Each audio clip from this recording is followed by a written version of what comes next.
especialidad en intervención neuropsicológica en el envejecimiento y a nivel laboral pues lleva casi 20 años trabajando en residencias, que también ha compaginado pues esta labor asistencial con la docencia, impartiendo durante 4 años clases de enfermería del envejecimiento en el País Vasco. Además, tiene un blog que se llama Geriatría en el Espejo, al que os animo a que visitéis, donde pues habla pues de temas relacionados pues con el envejecimiento, con el cuidado de las personas mayores, pues estos temas de geriatría. También colabora con la prensa escrita, con radio y realiza pues ponencias, sesiones como las que vamos a hacer hoy, pues en diferentes foros, ¿no? En distintos colegios de enfermería también ha ido y universidades. Bueno, pues este es Jonathan. A ver, una vez he presentado a Jonathan y a modo un poco de introducción de lo que va a ser este tema, a mí me gustaría empezar por una pregunta. Una pregunta que nos dé un poquito de reflexión. Cuando organizamos los cuidados a las personas mayores, ¿desde qué punto de vista creéis que se hace? ¿Desde el punto de vista del mayor o desde el punto de vista del profesional, tanto sea un sanitario, un gestor o un trabajador social? Ahora mismo desde el punto de vista de la entidad, ¿no? Y de los profesionales. Pues, sin embargo, tenemos que cambiar este concepto. Es un poco... Ahora es casi siempre desde el nuestro. Y si os fijáis, además, desde un cierto paternalismo. ¿Nosotros dónde estamos? Nosotros estamos aquí y yo soy el experto y yo sé lo que te conviene y qué horario hay que tienes que comer o qué actividades tienes que hacer o cómo se tiene que organizar. Pocas veces, en realidad, pues tenemos en cuenta pues la historia de vida de esta persona o qué realmente prefiere. ¿Y qué ocurre si lo pensáis? Pues que la persona pierde su identidad, ¿no? Pasa a ser una persona anónima que entra como en una cadena y ahí está. Y al hilo de esto yo siempre pienso, ¿y a mí qué me gustaría? ¿O cómo nos gustaría que nos trataran? Ya no solo si estoy en una residencia, sino en cualquier interacción que tenga con el medio sanitario. A mí me gustaría que yo fuera pues una anónimo que voy ahí, o que realmente pues la persona que tuviera delante se preocupara algo por lo menos por mí, que supiera quién soy, ¿no? Y que pudiera adaptar su forma de relacionarse conmigo a mis preferencias. Pues obviamente creo que la respuesta es bastante fácil, ¿no? Todos querríamos que por lo menos se nos tenga en consideración y se nos trate de una manera individual. Por todo esto, pues están surgiendo voces hacia un nuevo cambio de modelo de atención de los cuidados. Es el modelo de atención centrada en la persona, donde realmente lo que se busca es que los cuidados se adapten a la persona y no sea la persona la que se tiene que adaptar. Y muchas veces, ahora hablando de esto, dice, bueno, esto de individualizar, pues bueno, esto va a ser un lío, porque si para unos tengo que hacer una cosa, para otros tengo que hacer otra, ¿y cómo lo voy a organizar? Y además es que, claro, esto tiene que venir de arriba, ¿no? Esto déjame un poco, no me marees, no. Pues este pensamiento o todo esto que os he hecho un poquito de reflexión creo que es lo que vamos a tratar, o que va a tratar Jonathan, y entre todos a ver si podemos establecer pues eso, un debate, una reflexión de qué modelo de cuidados o cómo queremos que, a lo mejor no tan institucional modelo de cuidados como dicen, sino cómo queremos cuidar a las personas mayores, qué ventajas tiene, qué desventajas tiene y también el papel de las enfermeras pues dentro de este ámbito. Y bueno, ya no os cuento mucho más y os dejo con Jonathan, que es el verdadero protagonista y a la persona que tenemos que escuchar. Hola, buenas tardes. Lo primero, dar las gracias al Colegio de Enfermería de Baleares, Colegio de Enfermeras, como hemos dicho, de Baleares, por invitarme, por traerme aquí desde el País Vasco. Para mí es un honor, fue una sorpresa y vamos, solo pude decir que sí y bastante rápido.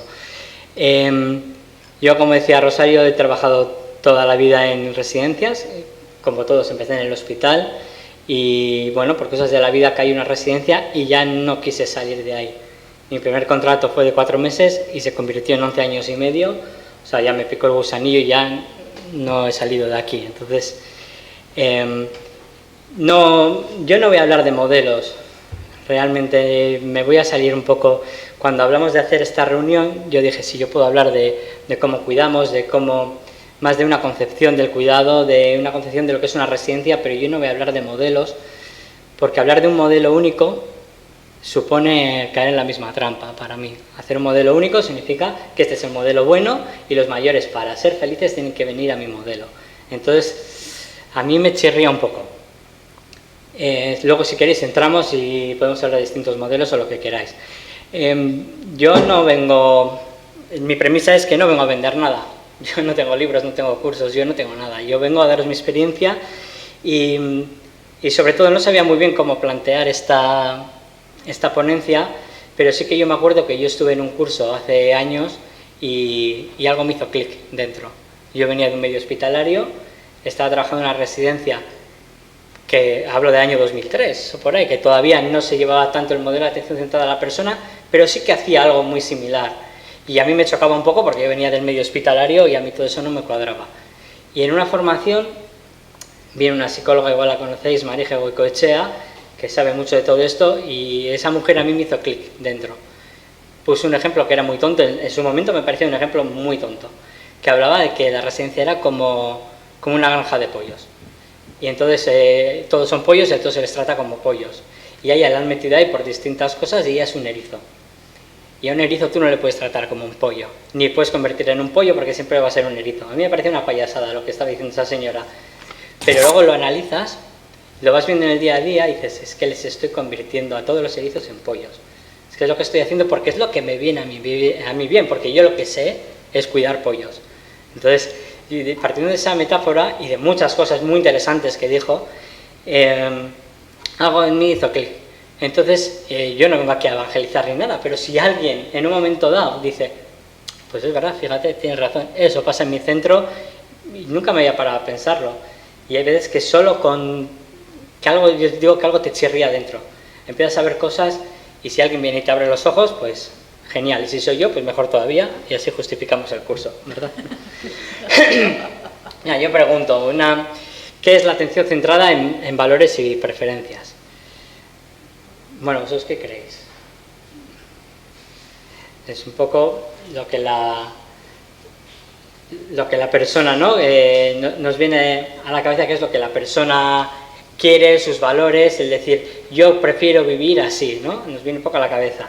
Mirad, os he dicho que no comparto todo este rollo de modelos y en concreto os he puesto aquí en la referencia a Teresa Martínez, porque esto lo he sacado de su blog, de ACP Gerontología.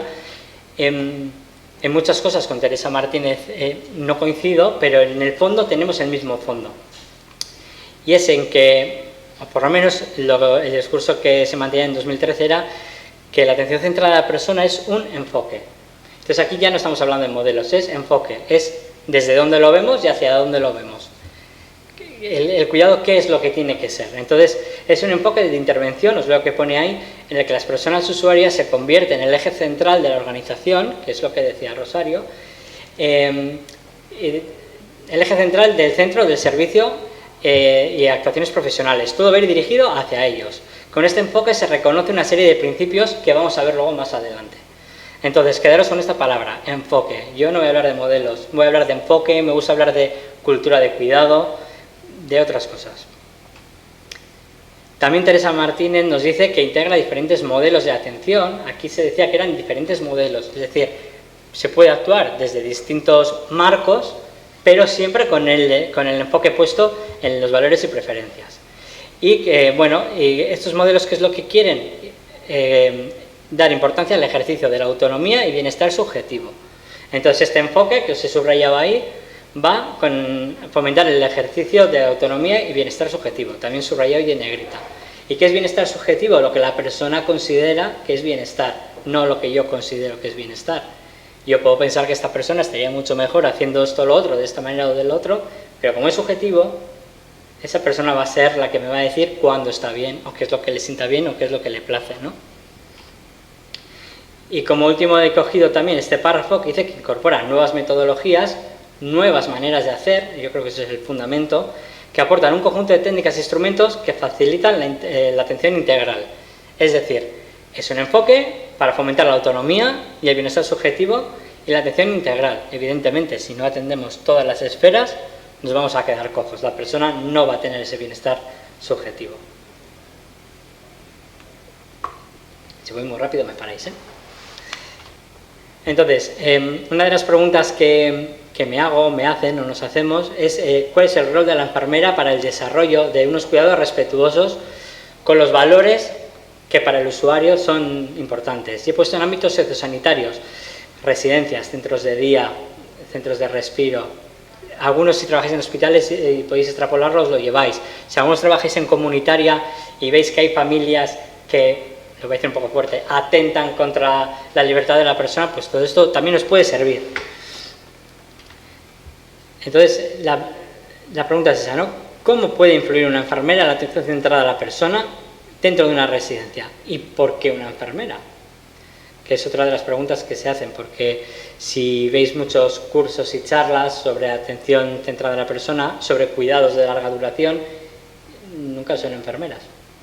Son psicólogos, trabajadores sociales, sociólogos, que bien, que lo hacen muy bien, que saben un montón y que aportan una visión importantísima. Pero estamos hablando de cuidados, y de cuidados crónicos, cuidados de larga duración, en centros que son centros de cuidados. Yo creo que ya el que la enfermera ahí tenga voz, creo que ya nos parece importante. Bueno, primero, porque es la portadora de conocimientos y de información. No digo que los demás no dan conocimientos, pero nosotros también los tenemos y los tenemos que hacer valer. Y es que además, y hablo de una residencia, tenemos la información. Casi todo el mundo tiene parte de la información que le llega por su área, pero es que a la enfermera nos llega todo. Yo, cuando me leo los evolutivos, yo me leo de la psicóloga, me leo de todo, trabajador social, a veces hago una lectura diagonal, vamos a ser sinceros, pero cuando veo que esta persona ha tenido un problema, esta más llorosa ha tenido un problema con la familia, voy y busco, investigo. Entonces tenemos los conocimientos y la información. Pero es que además, y no lo digo yo, lo dice la ley, la enfermera es la directora de los cuidados. Los cuidados los aportamos entre todos, pero los tenemos que dirigir nosotros. Y entonces, por eso creo que es importante, si los cuidados son los que tienen que fomentar esa atención centrada en la persona, la enfermera tiene que tener algo que decir. Luego en la residencia se da una casuística, que es que casi siempre somos los que más rango tenemos. No sé si se me está acoplando el micro. Lo voy a dejar, ¿se oye bien? Vale, lo alejo un poquito, Pues eso, que somos los que máximo rango tenemos. Es muy habitual que no esté el médico en la residencia o que esté solo unas horas. Es habitual que la enfermera cuando está por la tarde no haya nadie más, no hay una supervisora, no haya una dirección. Es súper habitual. Tanto es así que la gran parte, yo a veces digo, son 7 días, 3 turnos, 21 turnos. La dirección y el médico está de lunes a viernes de mañana, en 5 turnos. En 16 es la enfermera la que corta el bacalao, si me permitís. Entonces, si yo soy el que voy a tener que velar porque esto se lleve adelante.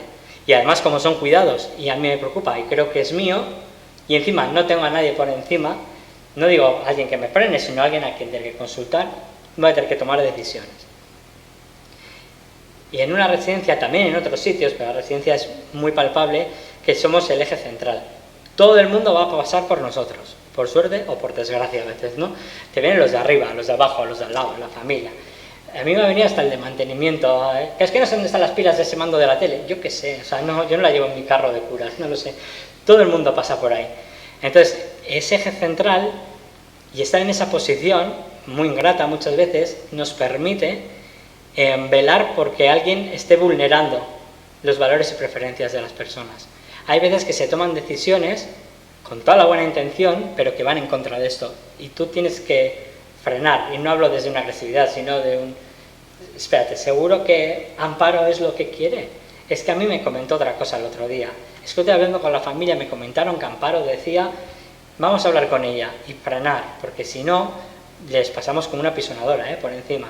Y para que se quieren dar cuenta, entonces la enfermera siempre va a estar ahí en medio, siempre estamos, y yo creo que ese eje central, por muy ingrato que sea muchas veces, nos permite velar porque la persona sea respetada.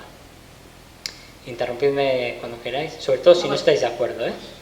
O sea, me encantaría, ¿vale? Me decían que igual venía alguien a boicotearme, pero no tienen pinta, ¿eh? No tienen pinta. Bueno. Luego, la enfermera es el profesional al que acuden los usuarios. Igual no en primera instancia, porque vamos a decir que las auxiliares, gerocultoras o que tengamos, quizás sean ese primer escalón. Pero es verdad que las auxiliares van a venir a nosotros y que muchas veces las personas en la residencia, hasta que no lo sabe la enfermera, no se van a quedar tranquilas. Seguro que si habéis trabajado en una residencia sabéis de qué hablo.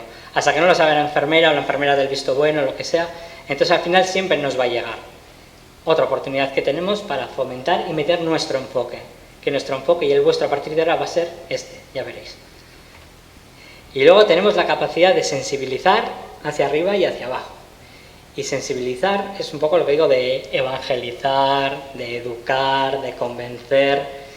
Bueno, a veces tenemos que tomar otro rumbo, otro enfoque, que no siempre es bien recibido, no siempre es compartido, pero a la larga nos demuestra que es lo correcto. Nos demuestran las propias personas a las que cuidamos. Y entonces nosotros que tenemos esos conocimientos, que hemos estudiado, que hemos acudido a charlas como esta, sabemos que esto funciona, hay bibliografía que lo respalda, y entonces tenemos esa capacidad, porque conocemos al señor, a la señora que cuidamos, de a los de arriba y a los de abajo, meterles el rollo, para que se me entienda. Es decir, es que vamos a hacerlo así, ¿por qué no probamos a hacerlo así? Lo normal es que son argumentos tan demoledores que si los sabemos defender, nadie te los rechaza. Te pueden poner pegas, te pueden poner zancadillas, palos en las ruedas, pero nadie te va a dar un argumento válido para decir, no, a esta persona no le voy a respetar sus preferencias. Es muy difícil defender esa posición, muy difícil. Pero bueno, si todo esto que he dicho yo es tan bonito, tan guay, y las enfermeras valemos tanto, yo pregunto aquí a la audiencia y a los que están en casa, ¿forman parte las enfermeras de residencia de los comités de expertos de los nuevos modelos de cuidados? Por aquí la gente me dice que no. Y es que no. Y es que no, lo están dirigiendo otros profesionales, que no digo que lo hagan mal, pero ¿cómo no estamos ahí?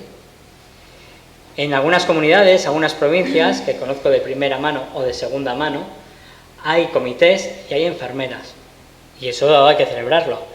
Pero una vía de los últimos 15 años ha estado en odontología, pero es que en su momento trabajó en residencia, pero es que hace 15 años las residencias no son como ahora, y está en el comité. Hay enfermeras que vienen directamente del medio hospitalario y forman parte de estos comités, que bien, que no digo que lo hagan mal, pero a mí se me queda cojo. A mí se me queda cojo, yo creo que deberíamos estar. Pero bueno, conlleva riesgos la atención centrada a la persona y en valores y preferencias de los usuarios. ¿Esto conlleva riesgo? Con Alba lo estábamos hablando sobre las objeciones hace un rato, que tampoco comparto yo mucho lo de que las objeciones y la atención centrada a la persona, me parece que es mezclar mucho, pero conlleva riesgos. ¿Hay que tomar riesgos? Pues igual sí, cuando merece la pena, ¿no? Y cuando la persona quiere tomar riesgos, ya no digo que sea decisión mía, pero ¿conlleva riesgos? Claro que conlleva riesgos. Cualquier cambio conlleva riesgos. Para el usuario, ¿qué riesgos conlleva? Pues mira, lo primero, que tomen decisiones incorrectas. Incorrectas, lo pues entre comillas, ¿eh? ¿Incorrectas para qué? Claro, ¿incorrectas para qué? Incorrectas para mí. Para él serán correctas. Si queréis os pongo un ejemplo, ¿eh? Yo tengo 1000 ejemplos porque en 20 años me han pasado un mogollón de cosas, ¿no? Pero yo teníamos un señor, vivía en nuestra residencia un señor que le gustaba mucho el vino. Le gustaba mucho el vino mucho rato. Y entonces era un hombre que nunca tenía problemas con nadie. O sea, salía de la residencia, venía medio pimplado, pero nunca tenía un conflicto de relación, a veces simplemente no cenaba, se iba a la cama a dormirla, se habló con él porque eso no es saludable para nadie. Además tenía una hemiplegia, pero era capaz de mover la silla hasta el bar, o sea, el tío era un crack. Y nos dijo, no voy a dejar de beber. Ya, pero mira, ¿sabes qué pasa? Que cada vez eres más mayor, es que tal, es que vienes oliendo a vino, es que la gente habla de ti, ya no sabías por dónde tirar, ¿no? No voy a dejar de beber. Antes me marcho a otra residencia. O sea, lo tenía clarísimo. ¿Es una decisión incorrecta? Hombre, correcto no es estar bebiendo vino todos los días. Pero el tío lo tenía claro. Llevaba toda la vida así y entonces El único criterio que podíamos tener con él era, si vienes borracho no la montes, no vomites, no le podías decir mucho más. Seguíamos trabajando en ello porque es educación para la salud y es nuestro trabajo. Pero, claro, había voces que decían, pues se le echa, o se le quita el dinero, que no puede ir al bar. Se habla con los bares para que no le sirvan. Esas cosas, seguro que oís este tipo de cosas. Entonces alguien tiene que decir, frena, escúchale, va a beber. O sea, alguien se lo va a traer. Entonces vamos a ver cómo lo hacemos. Y bueno, sí que se pudo reconducir, siguió bebiendo, ¿eh? Y al final se fue a otra residencia que estaba más cerca de un bar. O sea, no había manera. Entonces, incorrectas, bueno, pues no es lo correcto, pero ¿qué vamos a hacer? Lo demás era atentar contra su libertad de tener dinero, de ir al bar, de su modo de vida, aunque sea un modo de vida que nadie compartimos. Asumir riesgos. Pues hablamos antes de entrar aquí de las objeciones, de que las personas puedan pasear por la noche, que las personas puedan salir a más distancia de la que creemos que puede ser adecuada para ellos, pero si la persona quiere vivir así, le aporta muchas cosas buenas y creemos que la caída puede ser menor o mayor, pero va a ser capaz de pedir ayuda si se cae, bueno, en fin, riesgos. De cortes. ¿Por qué pongo aquí cortes? Pues porque hay en residencias que no se les deja tener navaja, no se les deja tener corta uñas, y hay en otras que tienen un taller con serruchos. Entonces yo digo, a ver, pero las personas mayores son mayores en unos y en otros, ¿no? Entonces, ¿qué pasa? ¿Unos son muy listos y otros son muy tontos? Entonces, ¿es un riesgo que tengan sierra? Sí, pero también yo la tengo en casa y me he cortado, ¿no? Y luego de pérdida, de que se pierdan, no sé, hay muchas cosas que cuando hay riesgos, hay veces que hay que pensar muy mucho hasta dónde vamos a coartar la libertad de la persona y siempre hay que buscar una salida que le sea lo más favorable. Y al final, como el empate es muy complicado de encontrar, a veces tenemos que perder. En casa habrá mucha gente que dirá, y con razón, ya, pero la familia, es claro que la familia, nosotros cuidamos a la persona mayor y a su familia, tenemos que cuidar a todos. Y en ese cuidado viene a hablarles de todo esto. Y decirles que sí, que hay un riesgo, que nosotros también lo vemos. Y que sin embargo creemos que, y todo en nuestro discurso. Entonces, claro, eso lleva un trabajo de la leche. Es que es mucho menos trabajo poner una sujeción o quitarle la pasta, cuesta mucho menos. Pero a la larga nos va a traer más problemas y éticamente yo creo que es bastante cuestionable. Claro, lleva un trabajo de la leche. No siempre tenemos ese tiempo, no siempre tenemos los conocimientos, no siempre tenemos una dirección que nos apoye para estas decisiones. Pues claro. ¿Y la familia? Si la familia no... Claro, la familia, pero la familia depende. Si la familia es de una persona que es coherente, la familia podrá opinar y ya, porque la decisión sigue siendo de la persona mayor. No ha perdido el juicio. Entonces, claro, y no se puede incapacitar a una persona que es capaz, por mucho que lo pida la familia. Entonces ahí hay que mediar y es muy difícil. Luego voy a poner unos casos prácticos y no os voy a contar ninguna película. Los casos prácticos que se han solucionado no se han solucionado en una reunión y ya, ni de broma. A ver, estamos hablando de meses de trabajo, de fracasos, de marchas atrás, de volver a reunirse, decirle a la familia, oye, te dije verde, es que ahora es rojo, vamos a ver. Esto no es fácil. No es fácil, pero compensa. Bueno, también hay un riesgo, que es que la persona se desvincule de la vida social del centro. Que al final les hagamos tan libres, que la persona no sepa qué hacer. O que su decisión sea desvincularse. Es decir, ¿pero por qué tengo que ir al bingo, tengo que merendar con todo el mundo si yo lo que quiero es estar en mi cuarto leyendo un libro? Y se desvinculen. ¿Puede ser una decisión incorrecta? Puede ser, puede que no. También corremos el riesgo de que seamos nosotros los que fomentamos esa dispersión. Y también un poco lo contrario, que carezcan de oportunidades por haber olvidado, también lo pongo entre comillas, tomar decisiones, porque las tomamos por ellos. Una y otra vez. Las familias las toman por ellos. Los trabajadores las tomamos por ellos. Pero ¿cómo que no vas a ir al bingo? Si están todos ahí, que verás cómo te lo pasas bien. Que no me ha gustado el bingo nunca en la vida. Pues vas a ir, que verás. Y si no te gusta me dices y mañana no te llevo. Entonces ya le estás metiendo con calzador el bingo. ¿Esas cosas las habéis visto? No me estoy inventando nada, ¿no? Seguro que los que están en casa también les suenan. Entonces hay gente que después de estar así años, de repente, no, mira, ahora tienes esta carta y puedes elegir lo que quieras y no saben qué hacer. Para residencias, ahí se he puesto, he omitido lo de ACP, atención centrada a la persona, he puesto atención centrada en valores y preferencias, ¿vale? ¿Para residencias tiene riesgos? Pues sí tiene riesgos. Perder la autenticidad. Hay residencias que funcionan bien. Si funcionan bien, seguramente es que se acerquen mucho a estos modelos, a estas formas de hacer, pero es verdad que hay residencias que lo hacen bien, la gente está feliz, todo funciona bien, y si les forzamos, les metemos esto con calzador, pierden su autenticidad. Cuando uno abre una residencia, tiene una misión y una visión.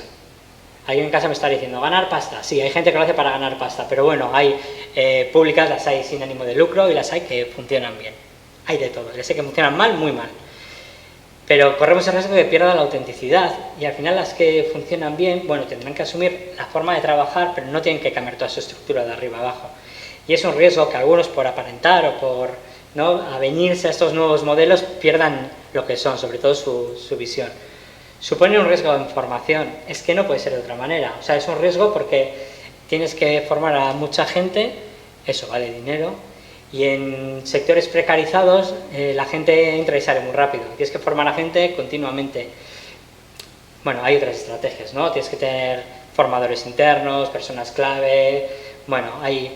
Pero claro, te supone movilizar muchos recursos y eso es algo que muchos no quieren asumir. Luego puede haber una incoherencia entre el nuevo modelo y los protocolos, usos y costumbres. O sea, yo puedo tener... la ISO de calidad, puedo tener todo lo que queráis, 1000 empresas me han dado su sello, en todos los sitios salgo diciendo que tengo atención centrada a la persona y lo pongo todo, la gente puede poner cuadros en su habitación y todo eso, pero luego los usos y costumbres son otros, pues va a ser el bingo por narices o los voy a poner unos ejemplos un poco sangrantes, y alguna de residencia pública. Entonces, cuando el nuevo modelo que tú dices que tienes o que pretendes tener choca con los usos y costumbres, es un riesgo para la residencia porque pierdes toda credibilidad. Ya se te multiplican las quejas, como no puede ser de otra manera. Otro de los riesgos, que es una pregunta que sale mucho, es no ser capaces, o que las direcciones vean que es muy complicado meter en el proyecto a los usuarios, familias y trabajadores. Porque aquí, si uno de estos tres grupos no lo quiere, o no lo comparte, o lo boicotea, se nos cae el chiringuito. No hay manera de llevarlo adelante. Porque todos son importantes, todos son importantes. El usuario, evidentemente, porque es el que vive allí. Y digo vive, porque antes también comentábamos que en una residencia lo normal es no dar altas. Normalmente el que entra es hasta que se muere. Entonces es su casa. Y entonces es el importante, su forma de vivir, y son personas que han elegido nuestro centro para vivir su última fase vital. O sea, es que es así de crudo. No todo vale, no todo debería valer. Las familias, porque tienen que entender todo esto y tienen que ayudarnos, y los trabajadores, porque sin los trabajadores no hay nada que hacer. Y los trabajadores meto a todos, a todo el organigrama, meto al director y meto al de mantenimiento, el cocinero y todos los que estén por encima. El cocinero tiene más peso de lo que queremos, en todo esto, mucho peso. Entonces, uno de los riesgos que tiene es que las residencias ven que esto es muy complicado por esto, sobre todo, porque se te puede ir de las manos muy rápido. Y luego que si se aumentan los riesgos, que es lo primero que te planta una dirección encima, y algunos trabajadores, es que las potenciales demandas aumentan. Claro, si ahora tengo a todos sujetos, o nadie puede hacer lo que quiere, o nadie puede tener un corta uñas, nadie se me va a cortar. Ahora pueden tener navajas y se cortan, y ahora me van a demandar, y con lo que hacíamos antes no me demandaban. Bueno, si tú lo haces bien y consigues hacer partícipe a familias y usuarios, que es lo que hablábamos, consigues eso, las demandas no aumentan, sino que incluso se reducen. Es que las familias lo entienden, y yo lo he vivido en primera persona, Antes le contaba a Rosario que yo tenía una señora que se caía todos los días. Eran caídas que se caía de culo, que nunca se hacía nada, todos los días. Se caía con la familia, se caía con nosotros, pero el beneficio que le daba a esa mujer, que se relacionaba con todos, que entraba y salía, que era mucho mayor que esas caídas que sabíamos que eran leves, que algunas podían ser graves, pero hasta la familia decía, es que lo asumo, es que a mi madre la quiero ver así y no sujeta en una silla o no llevando una vida que ella no querría llevar. Entonces las demandas, bueno, se aumentan, siempre lo podremos defender con que hemos hecho una atención centrada en el usuario, que él es lo que quería y que hemos puesto todos los medios y que los accidentes ocurren porque nos ocurren a todos. Pero claro, dile esto, ¿no? En una dirección, ¿sabes? O sea, no es fácil. Y luego también a los trabajadores, ¿eh? ¿Y de quién es responsabilidad? Sí. Si uno se corta, si uno se cae, si uno se pierde, si... Dime. Me parece muy interesante lo que dices, y es verdad que estamos muy preocupados por estas demandas a posibles accidentes, pero no nos preocupamos muchas veces por las demandas por prácticas que no están recogidas en ley, como por ejemplo son el uso de las contenciones, que si nosotros nos miramos la normativa legal, que aunque no hay una normativa muy específica, el uso real que se está haciendo en la práctica asistencial de las contenciones sería demandable. Y por eso no nos estamos preocupando, o sea, en el trasfondo hay una falta de conocimientos sobre los aspectos legales, sobre el marco normativo que regula el cuidado a las personas, no solo a las personas mayores, en cuanto a la autonomía, toma de decisiones, y por esto no estamos preocupados. Absolutamente. Y es que, claro, al final, con esas actitudes, la dirección son indicadores. Tengo 0 demandas o 0 quejas. Eso es un indicador de calidad. Mira, no. Tienes 0 quejas por caídas porque no se te ha caído ninguno, pero tienes sujeta a media casa. Y de una manera irregular, y sin revisar, y sin buscar alternativas, efectivamente. Y hay otras cosas como, y ya no voy a hablar de residencias, también hablo de hospitales, apariciones de úlceras por presión, esas cosas que en otros países como en Estados Unidos se demandan. La contención, la úlcera por presión, y cosas que aquí damos por hecho porque es por su bien, porque no hay otro remedio, porque desde las direcciones y desde el personal también hemos vendido que es lo mejor, para que no se caiga, para protegerle. Ese discurso... Eso es, la úlcera es el peaje que tengo que pagar pues para que le quiten la neumonía, ¿no? Por ejemplo. Entonces hemos vendido tanto ese discurso que ahora deshacer eso es muy complicado. Y la gente, cuando viene a una residencia, mayores y familiares de mayores, normalmente vienen sin conocer lo que es esto, sin saber nada de geriatría, se ponen en tus manos. Y tú eres el profesional. ¿Cuántas veces hemos oído lo que vosotros veáis, oye, lo que vosotros consideréis? Entonces nos lo ponen muy fácil. Y sin embargo, Alba, tienes toda la razón, no es lo legal, ni lo ético, ni lo mejor, ni lo que la evidencia marca, es cierto. Pero nos preocupamos por esto. Y luego también, y es verdad, que la prensa, insisto, lo he dicho antes, y me han hecho una entrevista para un periódico que ya sabéis, y lo he dicho, las residencias que lo hacen mal, hay que cerrarlas, hay que investigarlas, hay que inspeccionarlas y hay que meterles un puro, sin ninguna duda. Ahora, que también es verdad que la mala prensa ha hecho que cualquier cosa en una residencia se mire con lupa y estemos pensando en maltratos, en tal. Y entonces también las familias, la que viene con conocimientos, bien, pero la que viene sin conocimientos, viene con la mosca detrás de la oreja. Normal, ¿eh? Yo voy a meter a mi madre a un sitio donde he oído, he leído. Entonces es verdad que desde las direcciones, desde todo el organigrama, yo digo que esto es por capilaridad, ¿no? Desde arriba tiene que ir capilarizando hasta abajo y empapando a todos. Y hasta que eso no ocurra, pues esto no va a funcionar. Bueno, ¿y para las enfermeras tiene algún riesgo este tipo de modelo? Así a priori podríamos decir que no, ¿no? Que es todo chupi guay, pero también tiene riesgos para nosotros. Primero, hay un conflicto ético entre los deseos de la persona y lo que es una buena praxis, entre lo que hemos aprendido nosotros que es saludable y lo que la persona quiere, entre lo que nos viene en los libros, que hay que saberlo y hay que estudiarlo, y lo que es la realidad tozuda del día a día en un sitio donde la gente vive hasta que se muere y donde es su casa. Entonces esto trae mucho conflicto ético, muchísimo. Tanto que eso, algún día haces clic y ves que ese conflicto ético no lo era tanto, que lo tenías tú el problema. Pero claro, esto te pone... A veces se te abre la cabeza con estas cosas, dices, vaya, ¿aquí cómo actúo? O estás en una reunión interdisciplinar y cada uno da su opinión y tú tienes que dar la tuya, incluso liderar esas reuniones, ¿no? Como decíamos antes. Pero claro, tengo que tener un argumento de peso y esto lo voy a tener siempre detrás, ¿eh? Y a veces lo que yo digo va a ser más riesgo, igual no es una buena praxis, pero creo que es lo mejor y vamos a probarlo. Pero eso es difícil, ¿eh? Normalmente sale bien y nadie te va a decir qué bueno eres. Pero cuando sale mal, porque has asumido un riesgo y ha pasado algo, la culpa es tuya que tomaste la decisión, ¿vale? Pero somos enfermeras. El que no, pues a montar cajas por ahí.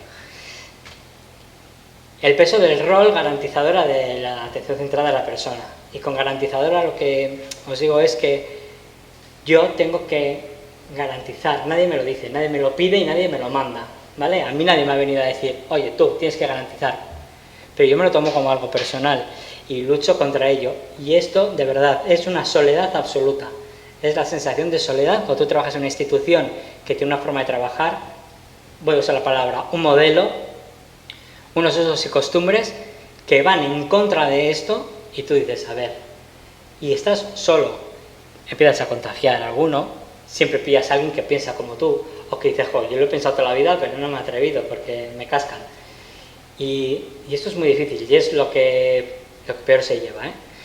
Yo, de hecho, en la residencia anterior a la que estoy ahora, que estuve 7 años, cambié un montón de cosas, conseguí cambiar un montón de cosas, no solo mérito mío, yo propicié muchas, otras venían ya de atrás, pero sí que conseguí unirme a gente y cambiar cosas.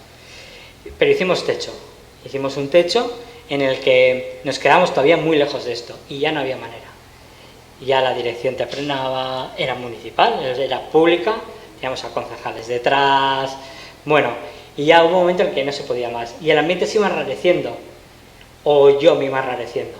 O sea, yo ya llegó un momento en el que veía que había cosas que eran injustas, que iban contra el derecho de la persona y no conseguía cambiarlo, llegué a marcharme. Y yo tenía ahí trabajo para al menos otros 7 u 8 años. Y cobraba bien, o sea, en general hay gente que no entendía por qué me fui. No me fui porque me quemé, y me quemé porque veía que no hacíamos todo lo que estaba en nuestra mano, porque no hacía falta más inversión, que luego hablaremos, hay cosas que hay que invertir, pero en esas pequeñas cosas no había que invertir. Os pongo ejemplos muy rápidos si queréis, ¿eh? El que en el comedor las personas no tengan una jarra en su mesa, que tenga que esperar a que venga un auxiliar o una camarera a servirles. Entonces mi máxima era, ya no solo que tuvieran jarra, poner un par de grifos en el comedor y que se puedan levantar a llenar las jarras. Yo decía, ya sé que es una instalación de agua, ya lo sé, pero entre poner un par de fuentes y que tengan que esperar a que alguien les sirva el agua, os parece una chorrada, es algo mínimo, pero eso lo podéis llevar a todo. Y ya llega un momento que digo, es que ni agua.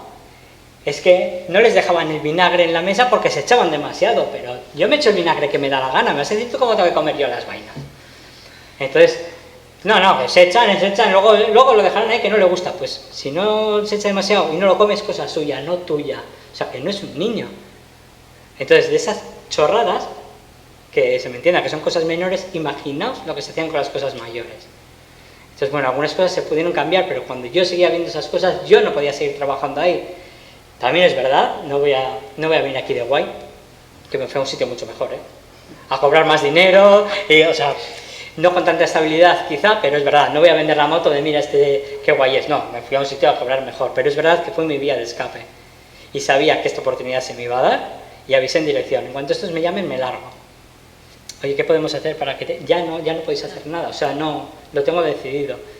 Y querían que me quedara, etcétera, etcétera, De vez en cuando he hecho una visita a algunos de los mayores con los que tenía más afinidad, pero me largué porque el peso de este rol, como tú quieras hacerlo, o eres muy fuerte, o consigues cambiarlo mejor de lo que lo he conseguido yo, o al final te tienes que marchar, o te conviertes en ellos.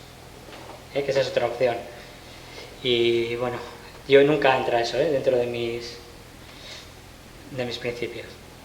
Es muy complicado, o sea, se está muy solo ahí. Yo tengo unos amigos que me estarán viendo y les voy a saludar, Ana y a Jesús de Madrid, Ana de Segovia, que son nos conocemos vía Twitter y por WhatsApp hablamos de estas cosas.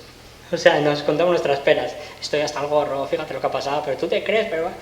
O sea, de estas cosas, porque lo sufrimos. Y entonces, como uno está solo en Madrid, la otra en Segovia y yo en Bilbao, bueno, pues nos hemos encontrado y es un sitio porque se está muy solo.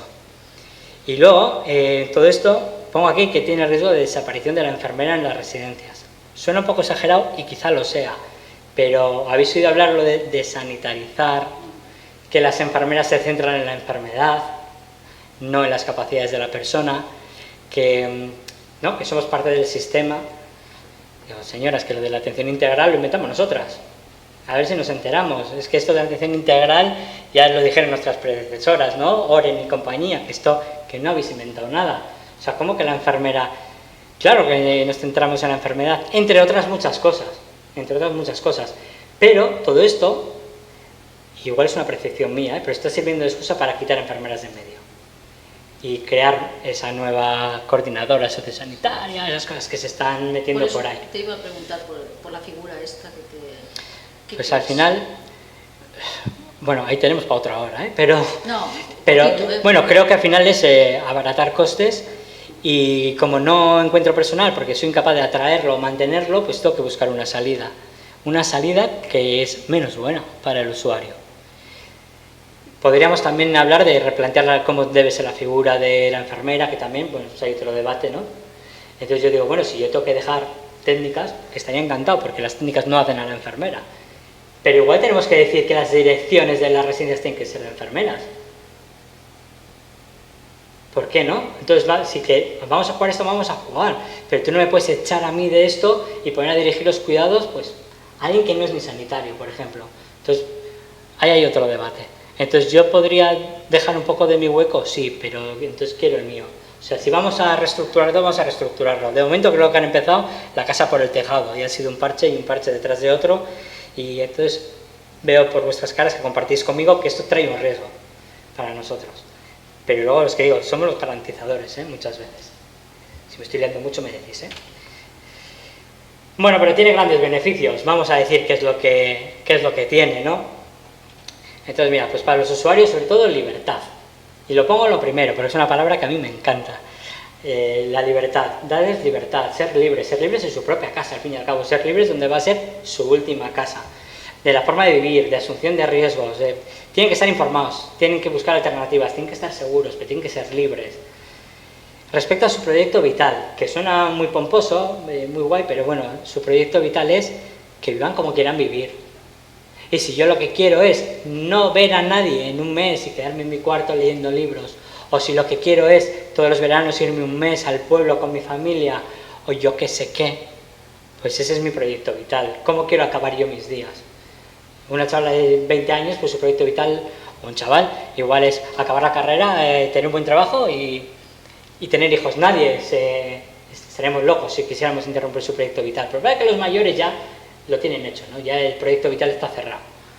Luego, perdona, dime. en relación a esto, cuando llegan a la residencia, normalmente se hace una historia de vida, ¿no? En el que tú empiezas a conocer a la persona y estableces también los vínculos y así puedes hacer un plan, ¿no? Con ellos conjuntos. Sí, sí. Se sigue haciendo, ¿verdad?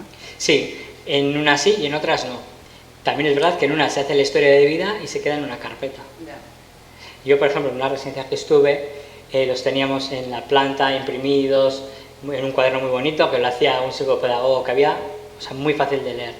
Y yo había veces, no solo auxiliares, a todos los que trabajamos de noche, cuando está la cosa un poco más tranquila, pues en vez de estar viendo Supervivientes, dedica un cuartito de hora a leer 2 fichas y mañana otras 2 fichas, conócelos, no te lleva tanto tiempo y es muy importante, es súper importante, porque las alternativas que les puedes ofrecer son más acorde con ellas, o simplemente a la hora de hablar con una persona, si sabes de dónde viene, qué se ha dedicado, qué le gusta, mucho más fácil.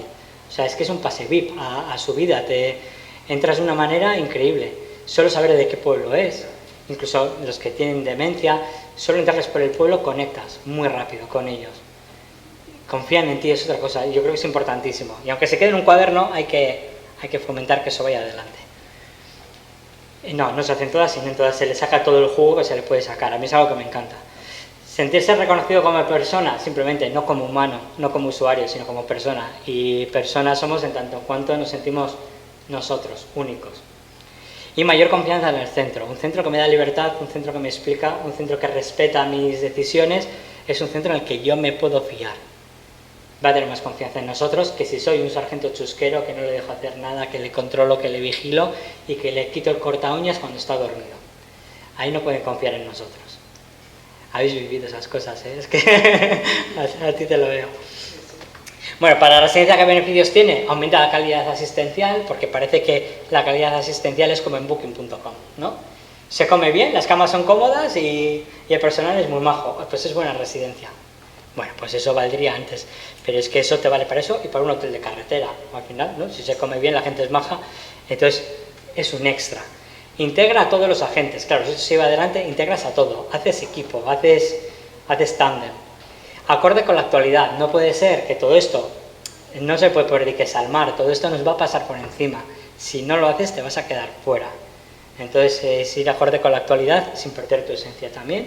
Y mejora tu imagen, tanto que todas tienen atención centrada de la persona, si os fijáis. A mí me recuerda un poco a lo del bio de los yogures, ¿sabes? Ahora con un 10% más de bifidus, pues igual, con un 10% más de ACP.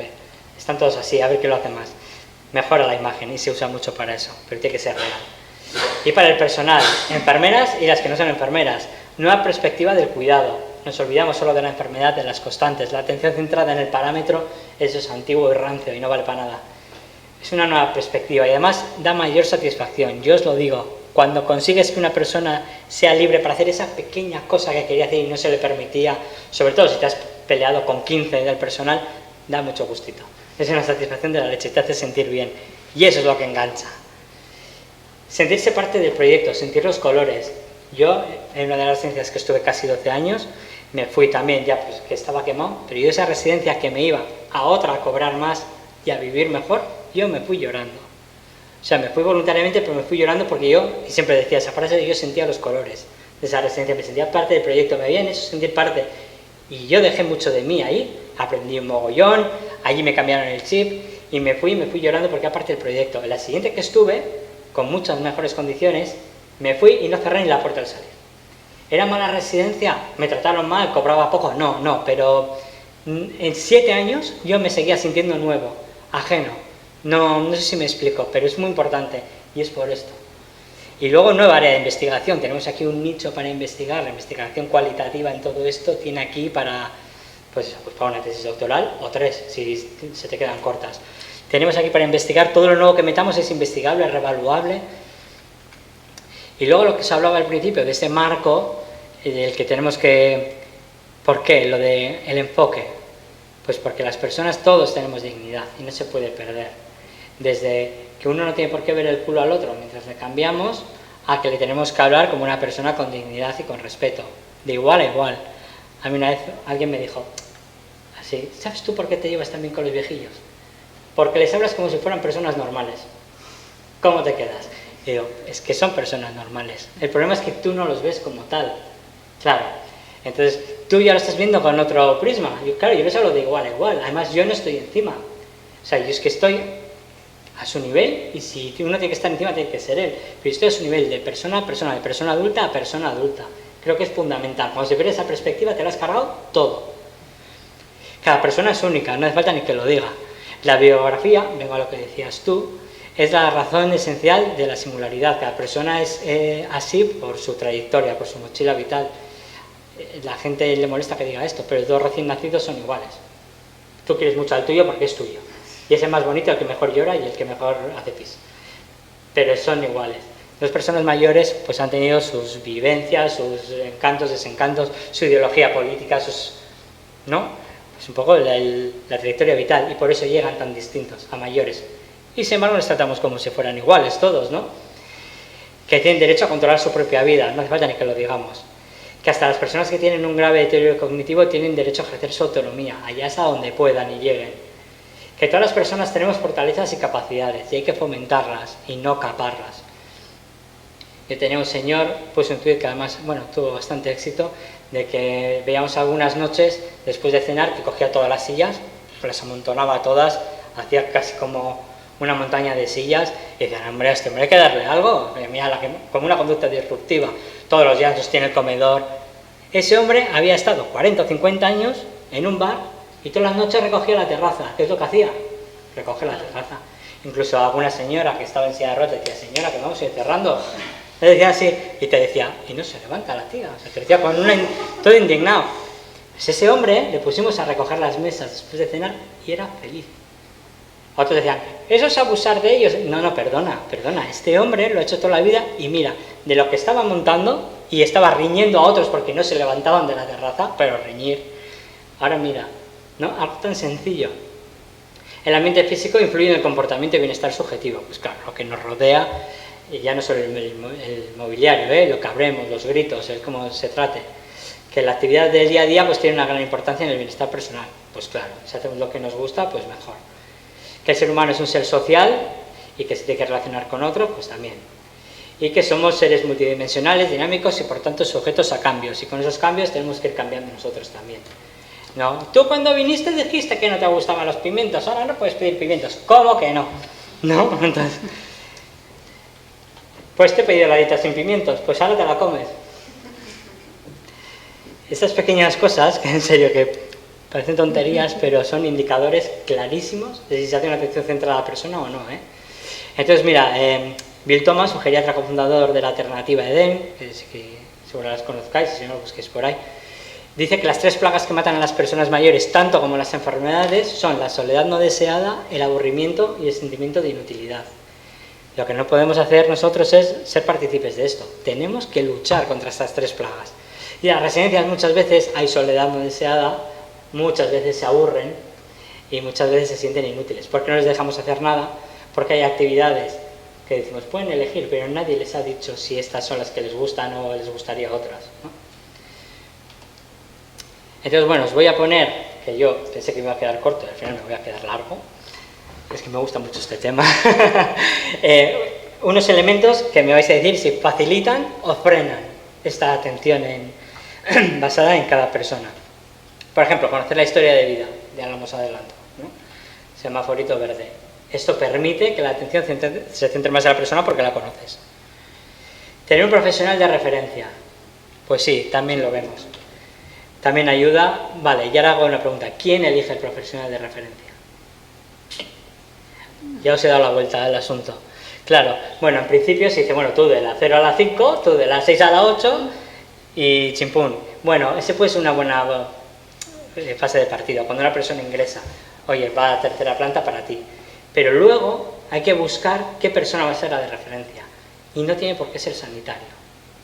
O sea, es una persona con la que va a poder, de referencia, luego, vale, con la familia seremos uno de nosotros. Pero que haya una persona clave en la que confíe y le diga, mira, me está pasando esto, eso es súper importante. Yo tenía una que era tía de la cocinera y la cocinera era la persona de referencia. Yo cada vez que quería que esa persona le veía que tenía algo, le decía a la cocinera, tu tía está chunga, vete a hablar con ella, a ver qué... Porque confiaba más en ella que en nadie. Luego otra cosa es eso, de cara a dirección, de cara a hablar con los servicios sanitarios, eso es otra cosa, ¿eh? Tener estereotipos. Esto frena. Semáforo rojo. Pensar que todas las personas son iguales, que son inútiles, que no aportan, que tenemos que decir por ellos, se carga la atención centrada de la persona. La formación. Básico. Y pongo uno verde y uno rojo, porque la formación si está bien, bien, pero si está mal, mal. Porque seguimos pidiendo formación para cómo poner cintos en vez de pedir formación para cómo quitarlos. Luego ya veremos cómo poner los pocos que nos queden. O yo acabo de hacer un curso interesantísimo sobre electrocardiografía. Me importa poco, o sea, sinceramente, es que creo que he hecho un electro en el último año. Entonces yo me estoy formando, pero no en lo que igual interesa. Comités de familia y usuarios, que existan. Esto verde, y sin embargo no existe. O existen pocos. O los que existen, siempre hay alguien del personal ahí controlando el cotarro. Yo os digo, y es experiencia propia, si no lo permitimos lo van a hacer igual, pero lo van a hacer fuera. Y cuando te enteres te va a venir una cartita del comité de familias y te vas a enterar. Y a veces con prensa detrás. Entonces, lo importante es que si les hemos hecho partícipes se puedan reunir con nosotros, sin nosotros, solo los mayores, mayores con familias, y que puedan decidir, como por ejemplo, qué actividades son las que os gustaría. Porque estamos poniendo una peli todos los viernes, pero igual no queréis peli, igual queréis, ¿no? Mirad, pasaba con las comidas. Se cocinaba muy bien en esa residencia y todos lo valoraban bien y podían elegir siempre 2 primeros, 2 segundos y 2 postres. Y cuando les entrevistabas se quejaban más de uno de que nunca había callos. Porque no estaba dentro del menú, se metieron los callos. El problema, ¿qué pasa con los de la dieta blanda? Vamos a hablar con cocina. Os los trituro. Chimpún, se metieron los callos y se quitaron, no sé qué se quitan. Las pencas o alguna cosa de esas. Entonces pidieron, y eso es importante, pueden elegir entre 2 platos, sí, pero ¿quién ha elegido esos platos? Y esos comités sirven para esto. Estructura, arquitectura, organigrama. Bueno, pues lo mismo. Si está bien nos va a ayudar, si está mal, mal. Y el organigrama fundamental. Y la estructura donde las personas puedan moverse libremente, con seguridad. Con seguridad no quiere decir con supervisión, quiere decir de una manera segura, que sepan entrar, volver. Bueno, pues bien. Estas excusas que se utilizan, seguro que las habéis oído. Y si todos quieren, yo no estoy aquí para, a ver si va a ser el especial de la casa, nos falta más personal. Entonces son excusas, algunas tienen razón, falta más personal, no voy a decir que no, claro que falta más personal. pero a veces son excusas que nos llevan a como él no puede ser el especial y como me falta más personal y además yo no estoy aquí para hacer lo que él quiera, pues a mí me han dicho, es que, y eso hace poquito, eres demasiado buenín con los mayores. Y yo digo, hostia, y la verdad, no respondí. Y dije, bueno, sí, es lo que tiene. Y luego, hablando con un compañero, digo, es que mi respuesta era, no crees que yo soy muy bueno, yo creo que tú eres más mala que la sarna, porque es que, o sea, en vez de decir, oye, qué bien, pues es que eso que haces, fíjate, qué bien, o qué bien hablan los mayores de ti, jo, es que yo no soy así, o cómo haces para, no, o sea, era, tú eres demasiado bueno, como que yo me estaba pasando de frenada, ¿no? O sea, yo era el, claro, fíjate, ¿cómo no le van a querer si hacen lo que quieren con él? Pues claro, y contigo no, porque no les dejas, entonces tú eres mala gente, ¿no? ¿Me explico? Pero la culpa me la metían a mí, y no respondí porque no podía responder nada con educación. Y me quedé muy en shock, nunca he pensado que fuera demasiado bueno, de verdad, porque no lo soy, vamos. El respeto a la imagen, hay que respetar la imagen de los mayores, pues sí. Gente que viene enjollada y joyas fuera, que es que eso se pierde, Eso, yo si se pierde no me hago responsable, y si se pierde el anillo, ¿de qué va a ser responsabilidad? Te dice la auxiliar, cabradísima como una mona. Y digo, a ver, vamos a hablar con ella, la señora, toda la vida llevando joyas. Y decía yo, es que yo sin joyas no salgo de la habitación, Entonces, son muy caras, les tienes un cariño especial, algunos de algún recuerdo, sabes que se pueden perder, asumes que se van a perder, ¿te lo han dado por escrito? No me hace falta, la señora se ha comprometido, la familia lo sabe, ya está. Y la señora con joyas, ¿se perdieron? No lo sé si se perdieron, me dio igual. La señora entraba y salía con sus joyas, no sé si eran buenas, pero realmente no eran buenas, y dijo que se le perdía, le daban igual, pero se atentaba. O yo me acuerdo, esto hace muchos años, ya eso es del Pleistoceno, a un señor que se le quitó el bigote porque daba mucho trabajo eso. Un tío que había llevado bigote toda la vida. Bueno, sí, esa cara puse yo. Bueno, ese día me despolaricé vivo, y no sabía lo que sé ahora, pero me pareció un atentado contra la dignidad de esa persona.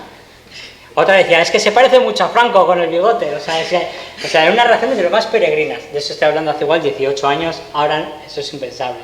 Pero no era tan impensable, antes. Sí, hombre, le va a afeitar hasta aquí, no sé qué, la espuma se le mete, lo limpia el bigote, recórtaselo. Había otras soluciones. Bueno, el tratar la muerte, las esquelas que se puede acompañar, las ceremonias, voy a acelerar un poco para ir a los casos prácticos, ¿vale? Pues esto fomenta. O sea, hay que respetar la muerte, trabajar la muerte, se deben permitir poner esquelas, el acompañamiento no solo de las familias, de otros mayores que le quieran acompañar. Todo esto es centrarse en la persona, porque si no, cuando yo me muera tampoco van a venir mis amigos a verme, ni les van a permitir, ni van a poner una esquela, ni se va a enterar nadie. No te estás centrando en él, aunque ya no esté. El sexo, que haya sexo en las residencias, pues bueno, mucho o poco, si hay, tenemos que respetarlo.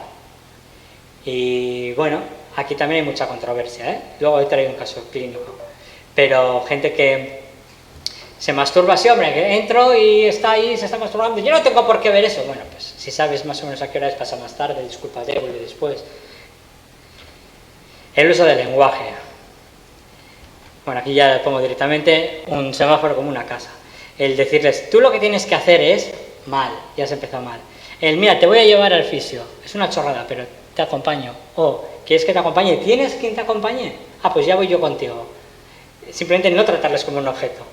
El hablarles con imperativos. Fijaros, en los hospitales también lo que se habla en imperativo. Mandamos y mandamos. No se pregunta, todo se ordena. Cómete eso, termina, acuéstate. Hablar de ellos como si no estuvieran, eso es feo, feísimo. Hablar de otro usuario delante de un tercero, porque pensará, de mí hacen lo mismo. Reñirles, castigarles. O sea, estas cosas pasan, Echarles una bronca de la leche. Pero ¿quién eres tú para echar una bronca? Igual ha hecho algo incorrecto, igual vamos a hablar con él. Pero reñir, atemorizar a la gente, usar un humor inadecuado, ¿no? Por muy pizpireto que seas, no puedes ir a todos igual. No puedes poner un mote que no te ha pedido, no. Y la posición del poder del personal. Todo esto lo que da miedo es perder el poder, perder el control y que lo cojan otros. Y mira, ya vamos a unos casos prácticos y así ya nos vemos la tabarra. No sé si hay alguna pregunta desde el online. ¿Hay alguna pregunta? pregunta? O por ahí, vosotras. ¿Algo que decirme? Yo tengo parte de las Perfecto, mirad, os voy a explicar unos casos prácticos, reales, solo les he cambiado el nombre, que me han pasado a mí. Mirad, una señora Isabel, que no se llama Isabel, 92 años, tiene una dependencia moderada y necesita ayuda de solo una persona para el aseo o la ducha y parte del vestido. O sea, se le ponía la ropa interior y el resto lo hacía todo ella. Sin ningún tipo de deterioro cognitivo. De hecho, lee varios libros al mes, más que cualquiera de todos nosotros. Y con libro electrónico. Vale, entonces ya sabemos de qué tipo de persona estoy hablando. Es verdad que es una mujer que tenía normalmente una ansiedad de base. Su mayor problema es que se impacienta cuando se tarda en acudir a levantarle. Cuando para las 8:20 no ha acudido nadie, se empieza a poner nerviosa, empieza a llamar al timbre. Y cuando no ha acudido nadie, se despolariza, empieza a gritar, a llamar, a llorar con unos gritos que se le oye desde 2 plantas más arriba. Empieza eso con sudoración. ¿Cómo trataríais? Es muy crudo decirlo aquí, pero ¿cómo trataríais este tema? Porque aquí lo que me decían a mí era, pues se tendrá que esperar, es que no va a ser siempre ella la primera, es que tiene que comprender que aquí hay más gente. ¿Os suenan esos argumentos? ¿Os suenan? ¿A qué hora se levantaba la señora? Normalmente antes, claro. Pues eso, el día que iban en la primera a las 8 y pico, a 10 antes, en su vida anterior, claro, esta señora se despierta desde las 5 de la mañana igual, claro, y sabe que a las 8 empiezan, claro. Bueno, pues esto llevó semanas, si no algo más, de hablar con ella, psicólogo, familia. Bueno, una mañana estaba yo entrando, no eran todavía ni las 8, y desde el aparcamiento la estaba oyendo gritar. Me fui, cogí el parte tal, cuando llegué a planta, 8:30, seguía gritando. Y digo, ¿pero qué pasa aquí? ¿No vamos a atender? No, estamos esperando a que esté así, en su salsa, para que le vea la psicóloga, porque igual no se cree cómo se pone. Digo, que sí se lo cree, que te tiene que creer. Y yo llevaba semanas dando una posible solución, que es que sea la primera siempre. ¿Y por qué ella y no otra? Porque solo lo ha pedido ella. Y si todos quieren, pero es que no lo han pedido los demás. Ya, y si 4 quieren ser los primeros, ya veremos cómo lo hacemos. Pero ahora es esto. Y solo se puede solucionar. ¿Cuál es el tema? Que pierdo el poder. Ahora se levanta cuando yo diga. Y la tenemos que educar, es lo que te dicen, a que no está sola. Y tiene que respetar a que hasta que no vayamos, que sí, que eso está muy bien, que es muy bonito, pero es que a esta mujer le provoca una ansiedad de la leche y a ese no. Entonces es igual, puede esperar y no le importa. Incluso igual si quiere estar más rato en la cama. Pues era por narices del personal, esta señora no se le iba a levantar. Se solucionó, parte del personal dejó de hablarme un tiempo, me dio igual, y por supuesto no espera que llegara la psicóloga. Esta señora se levanta y ella es una orden, ella me da todo igual.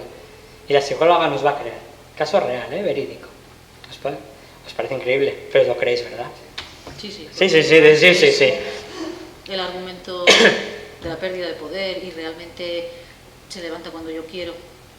No te lo dicen, pero subyace, ¿no? Tendrá que aprender a esperar. La tendremos que enseñar a, mira, que es que llevas libros en un mes que tú en todo el año, ¿qué le vas a enseñar tú? Mira, Rogelio, que tampoco se llama Rogelio y yo quería mucho a este hombre. Un señor de 88 años. Hasta hace poco era independiente, no os hacéis una idea cuánto, desayunaba y se iba a caminar 5 kilómetros, que eran 2,5 de bajada y 2,5 de subida, y después de la merienda otra vez, otros 5 kilómetros. Vamos, siempre me decía, si me dieran 1 euro por cada kilómetro que hago, siempre me decía, siempre, claro, que hago unas sudadas, porque encima de la residencia esta encuesta, ¿qué hacía? Se duchaba, cada vez que venía se duchaba. Los días que llovía, que por lo que sea, en Vizcaya de vez en cuando llueve, pues el día que llovía y no podía salir, él siempre se duchaba antes de cenar, era su costumbre, era cuando le fomentaba el sueño y tal.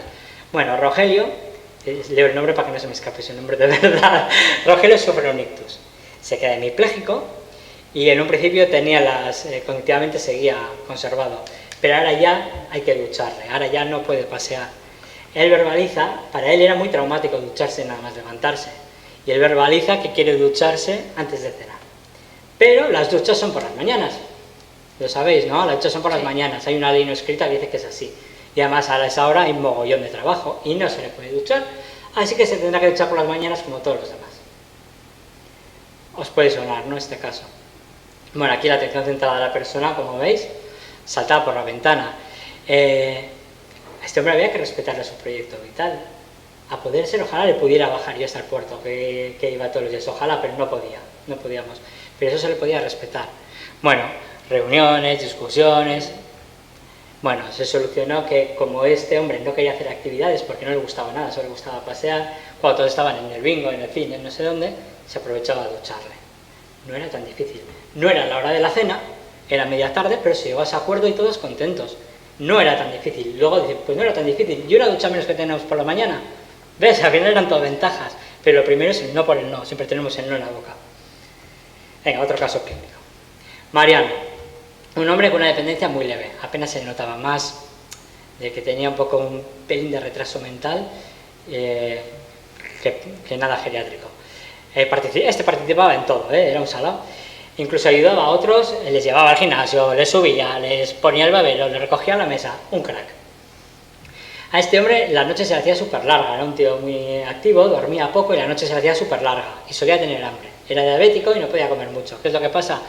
Pues cuando tú llevas despierto tantas horas, te entra hambre. Llamaba al timbre, pedía una manzanilla, hago un biscote y ya venía el problema, ¿no? Entonces la auxiliar, o las auxiliares en ese caso, alguna enfermera lo apoyaba, O sea, no vamos a concretar, porque es un tema de enfoque, no de categoría. Te decían cosas como, el timbre está para emergencias, una manzanilla no es una emergencia. Es que eso es un capricho. Es que yo no soy camarera de nadie. Y si todos empiezan a pedir manzanillas, ¿qué me hago? ¿Una rondita de manzanillas? O sea, los argumentos de siempre. Pero bueno, un cabreo y que no, y que no lo voy a hacer. Y que no, y estoy yo de noche y en mi noche no hay manzanilla. Mariano se llama ¿no? Mariano, que no voy a ir. Entonces el tío, fíjate, no sé qué, se guardaba fruta para comer por la noche. Que no te puedes llevar comida, o sea, era todo el no por el no. La solución fue súper sencilla. Era un tío que os digo que se manejaba solo. Comprar un hervidor de agua. Se puso en el comedor y se le dijo, mira Mariano, aquí tienes el hervidor. Esto se usa así, le das un botón. Cuando se recogía el comedor después de la cena, había que dejarlo lleno de agua. Empezaba, y si se quema, si lo tira todo por ahí, sí, si te dice una pero son tres, y en vez de sacar y se echa azúcar, a ver, este hombre no es tonto. Pero se acabó el problema. Y además teníamos un hervidor para cuando hacía falta, 20 euros costó. Con 20 euros se solucionó, pero era un tema de poder. Y era sencillo, lo teníamos delante, pero es el no por el no, es especial, es no sé qué. Entonces ya no hablo de modelos, no hablo de pasta, no hablo de estructura, de tener unos muebles bonitos. Estoy hablando de sentido común y de buscar una solución que a la persona, es que encima era independiente, es que era autónomo ya, él era feliz de no tener que llamar. Qué sencillo, Pues costó un huevo, o sea, no os creáis, porque te lleva a muchas peleas, porque ya te dicen, vas a convertir esto en un self-service, bueno, a mí me han dicho de todo. Maite, este es un poco más complicado, una mujer joven, 71 años, está casada, cognitivamente perfecta, majísima, pero tiene una gran dependencia, una artrosis muy fea, necesita ayuda para todas las actividades de la vida diaria, salvo para comer, que necesita una ayuda parcial. Tiene una incontinencia urinaria, por lo que es usuaria de absorbentes. Tiene un sobrepeso más que evidente y hay que usar grúa para acostarla, porque ni siquiera mantiene la bipedestación. Su marido sigue viviendo en la casa del matrimonio y viene casi todos los días, majísimo también. ¿Qué es lo que pasa? Que Maite dice que, claro, que le gustaría algún día pues, tener relaciones con el marido, como es lógico. ¿Cuál es el tema? Que esta mujer está en silla de ruedas, está gordísima, tiene pañal y necesita grúa, depende de nosotros para poder tener relaciones con el marido. Y entonces ahí venía, hay que acostarla cuando venga el marido. Decía una, esa es como la visita del lechero. Entonces decía una cosa, o sea, eran cosas. Lo primero fue el no con el no. Esto no es un picadero. Si quieren no sé qué, que lo hagan por ahí entre los matorrales. O sea, quiero decir, eran cosas increíbles. Y yo decía, es que estamos atentando contra la libertad sexual, de decisión, de... Claro, había que meterla en la cama, cambiar el pañal y asearla un poco. Cuando acababan de estar juntos, tocaban el timbre y ya sabíamos que eso había acabado. Esto llevó muchísimo tiempo también, y discusiones. Había gente que decía, no se la están empezando a ir ella un poco la olla y estar abusando de ella. Y ella salía con una sonrisa de oreja a oreja, no la veía yo sufrir mucho. Bueno, pues se consiguió, se hizo, al final las auxiliares lo tomaron como algo normal, como algo incluso jocoso muchas veces, la perfumaban, o sea, ya pasó a otro nivel. Pero claro, es verdad que llevaba mucho tiempo, tal, entonces se acordó con ella, mira, lo hacemos un poco a última hora y ya cenas en la cama, o de la siesta te levantamos un poco más tarde después de que venga tu marido. En vez de levantarte y tal, te dejamos más tiempo en la cama, te aseamos. No era tan difícil. Pero primero es el no por el no. Y con el no por el no tenemos este matrimonio sin tener relaciones, sin poder intimar, porque no queremos, porque no vemos, nos ponemos ciegos y no vemos una solución, y estaba delante, era sencilla, es querer. Entonces cuando decía lo del enfoque, entonces cuando hablamos de eso, de que tengan sitios bonitos, unidades convivenciales, que bien, que todo muy bien, pero una unidad convivencial no te va a salvar de esto. Si una unidad convivencial le sigues negando a Maite ir a la cama con su marido, me da igual los sofás que tengas y que le hayas puesto un Nespresso. Me da igual, porque vas a seguir sin tener atención centrada a la persona. Entonces eran casos que han llevado, pero que se han solucionado. Entonces, como no voy de guay, porque no me gusta ir de guay por la vida, os he traído 4 muy llamativos y que se solucionaron muy bien. Otros no se solucionaron tan bien, otros no se solucionaron, otros llegaron mal y tarde. Ha habido de todo, pero a mí me ha servido de experiencia, por lo menos para saber que si buscamos, rebuscamos, nos paramos, pensamos y le preguntamos a Maite, ¿pero tú qué quieres? ¿O cómo te parecería a ti que lo podemos solucionar? Es más fácil de lo que parece, sin más pasta, sin más tiempo. Otras van a requerir pasta personal, y sí, pero otras muchas no. Entonces no podemos decir que no a todo porque sí.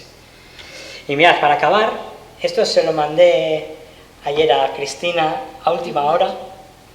Mira, esto es un evolutivo de una residencia de verdad. No os voy a decir comunidad ni nada, ¿vale? Lo he borrado todo. Pero mirad, pone, vuelve a acudir a la cena a las 20:53. Exige su cena, no se la administra. Ya se le ha avisado en varias ocasiones y continúa sin cumplir el horario para acudir a cenar. Como no cumple el horario, no cena. Y sigue otro evolutivo, no sé de qué profesional es, cada uno es de un profesional, Sale todo el día de la residencia, a mí ya me hace pensar que es una persona totalmente autónoma. Sale todo el día de la residencia, regresa a las 20:45 exigiendo su cena con muy malos modos. Supongo que de muy malos modos a la primera no fue, Fue cuando se lo negaron a la tercera. O que era el 5.º día consecutivo que le hacen lo mismo. Se le explica que como se le ha ido comunicando en varias ocasiones por trabajadora social y enfermería, no se iba a dar la cena. No se lo va a dar, no se la administra. Yo digo, no cena. O sea, tú no le administras nada, O sea, cena él, no se lo das a la boca. Eso es un caso real. Residencia pública. ¿Qué os parece? Y es de este año. No es de hace 18. ¿Os lo creéis? Es tan difícil decirle a este hombre, no conozco la residencia, conozco a la persona que me lo ha pasado, no conozco la estructura, pero seguro que es muy fácil decirle, mira, le pongo un nombre, Alfredo, ahí tienes un microondas. Si es capaz de salir a dar un paseo por la ciudad, es capaz de poner un microondas. Pero, ¿qué decimos? Si te piras y no vienes a la hora que yo te digo, no cenas. Estamos quitándole a una persona la alimentación. Os parece tan grave como a mí, ¿verdad? Esto es gravísimo.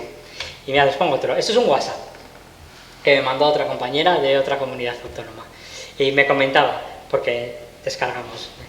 Hay un señor en mi resi que está muy bien, pero que cuando hay partido de fútbol no baja a cenar. Como tiene frigorífico, pues tiene sus cosas y solo pedía un poco de pan para hacerse un bocadillo.